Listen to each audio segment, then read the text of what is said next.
సనాతన ధర్మంలో పూజ చేస్తే అందరూ బాగుండాలని చేస్తారు తప్ప మా ప్రసాదాలు తిన్న వాళ్ళకే పూజ బాగుండాలి, మేమెవరికి ప్రార్థనలు చేస్తామో వాళ్లే బాగుండాలి, మా ప్రసాదాలు తినని వాళ్ళు పాడైపోవాలి, ఇంకోటి ప్రసాదాలు మాకక్కర్లేదు.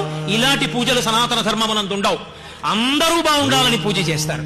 అందుకే లోకా సమస్తా సుఖినో భవంతు, అందరూ బాగుండాలి.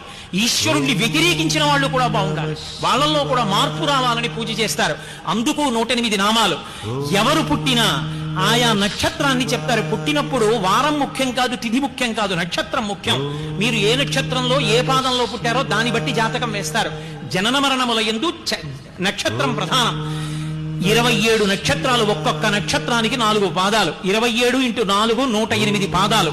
ఈ లోకంలో ఎక్కడ ఏ ప్రాణి పుట్టనివ్వండి, 4 కాళ్ళున్నది, 2 కాళ్ళున్నది ఎవరు పుట్టినా ఈ 27 × 4 108 నక్షత్ర పాదముల యందే పుట్టి ఉంటారు. 108 నక్షత్ర పాదముల యందు పుట్టిన సమస్త లోకము సుఖముగా ఉండుగాక అని 108 నామాలతో పూజ.